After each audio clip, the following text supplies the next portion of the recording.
ওমানের রাজধানী মাসকাটে সাবেক প্রধানমন্ত্রী ও বিএনপি চেয়ারপারসন বেগম খালেদা জিয়ার বিধি হাত্তার মাগফিরাত কামনায় খতমে কোরআন, দোয়া মাহফিল ও জিয়াফতের আয়োজন করা হয়েছে। ওমান কেন্দ্রীয় বিএনপি আয়োজিত মাসকাটের একটি অভিজাত রিসোর্টে অনুষ্ঠিত এই সভায় প্রবাসে অবস্থানরত বিপুল সংখ্যক নেতাকর্মী ও শুভানুদ্দায়ী অংশ নেন।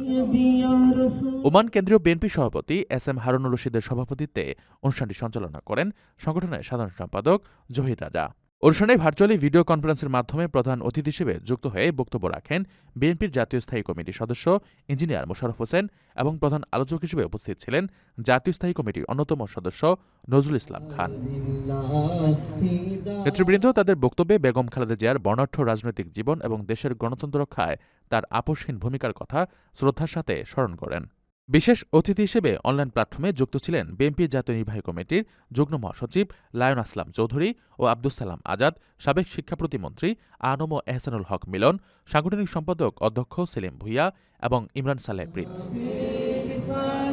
এছাড়াও গিয়াসউদ্দিন কাদের চৌধুরী, ব্যারিস্টার মীর হেলাল উদ্দিন, ব্যারিস্টার ফারজান রহমান পুতুল, আবু সোফিয়ান, আব্দুল মালেক, আব্দুল গফুর ভুইয়া, এনামুল হক এনাম, ফখরুদ্দিন বাচ্চু, ড জালালউদ্দিন আহমেদ, সাইদ নুমান, আশরাফুদ্দিন বকুল, অ্যাডভোকেট সারোয়ার নিজাম, সাদিক রিয়াজ চৌধুরী পিনাক, নুরুল আমিন চেয়ারম্যান, কামরুজ্জামান রতন ও আশরাফ উদ্দিন নিজাম সহ 2026 সালের জাতীয় নির্বাচনে বিএনপি মনোনীত প্রায় অর্ধশতাধিক প্রার্থী অনুষ্ঠানে সংহতি প্রকাশ করে বক্তব্য প্রদান করেন।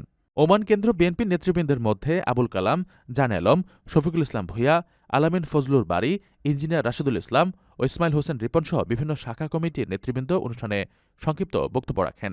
সকলের উদ্দেশ্যে বলতেছে আমার প্রবাসী ভাই এবং দেশি ভাই যে যেখানে আছেন, আমাদের সাবেক প্রধানমন্ত্রীর জন্য আপনারা সকলে দোয়া করবেন, ওনার রুহে মাগফিরাতের জন্য আল্লাহ তাআলা যেন ওনাকে জান্নাত নসিব করেন এবং সেই সাথে ওনার দেখানো পথে আমরা যেন আমাদের বাংলাদেশকে সুসংগঠিত করে বাংলাদেশকে উন্নয়ন শিখরে নিয়ে যেতে পারি।